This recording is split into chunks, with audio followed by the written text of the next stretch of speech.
দুই দিনের রাষ্ট্রীয় সফরে দিল্লি গেছেন প্রধানমন্ত্রী শেখ হাসিনা।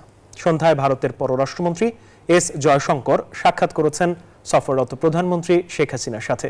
কাল ভারতের প্রধানমন্ত্রী নরেন্দ্র মোদীর সাথে শেখ হাসিনার দ্বিপাক্ষিক বৈঠক।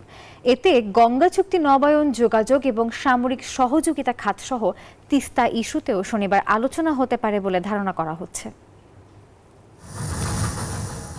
10 দিনের ব্যবধানে ভারতের রাজধানী দিল্লিতে প্রধানমন্ত্রী শেখ হাসিনা। পালাম বিমানবন্দরে বাংলাদেশের টানা 4 মেয়াদের প্রধানমন্ত্রীকে লাল গালিচায় সংবর্ধনা জানায় ভারত সরকারের উচ্চ পর্যায়ের প্রতিনিধিরা। সাথে ছিলেন বাংলাদেশের দিল্লির হাই কমিশনার মোস্তাফিজুর রহমান। প্রধানমন্ত্রী শেখ হাসিনার সাথে সৌজন্য সাক্ষাৎ করেন ভারতের পররাষ্ট্রমন্ত্রী ডক্টর এস জয়শঙ্কর। শুক্রবার সন্ধ্যায় নয়াদিল্লির তাজ হোটেলে এই সৌজন্য সাক্ষাৎ করেন তিনি। সাক্ষাতের বিষয়ে পরে গণমাধ্যমের সাথে কথা বলেন প্রধানমন্ত্রীর বেসরকারি বিনিয়োগ বিষয়ক উপদেষ্টা সালমান এফ রহমান। অনেক আগে থেকে এই সফরটা ঠিক করা হয়েছিল।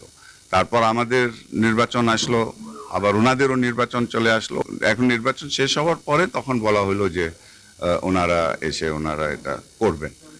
দেশটির নতুন সরকার গঠনের পর এটি কোনো বিদেশি প্রধানমন্ত্রীর দ্বিপক্ষীয় সফর।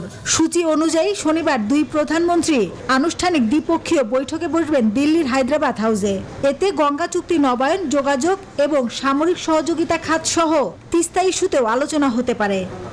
সব থেকে গুরুত্বপূর্ণ যে জিনিসটা হলো কি, আমাদের দুই দেশের যে বন্ধুত্বতা যে আছে, আমাদের দুই দেশের মধ্যে যে সম্পর্কটা আছে, এটাকে আমরা আবার কিন্তু রিএফার্ম করলাম। এটা হবে মূল।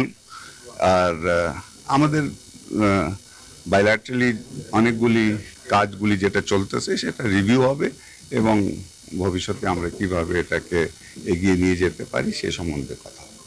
ভারতের তৃতীয় মেয়াদে শপথ নেয়া প্রধানমন্ত্রী নরেন্দ্র মোদীর সাথে বাংলাদেশের 5 বারের প্রধানমন্ত্রী শেখ হাসিনার এই বৈঠকে বিভিন্ন বিষয়ে 14টি সমঝোতা ও চুক্তি সই হওয়ার কথা রয়েছে। শুক্রবার দুপুর 2টায় নয়াদিল্লির উদ্দেশ্যে হজরত শাহজালাল বিমানবন্দর ত্যাগ করেন প্রধানমন্ত্রী শেখ হাসিনা।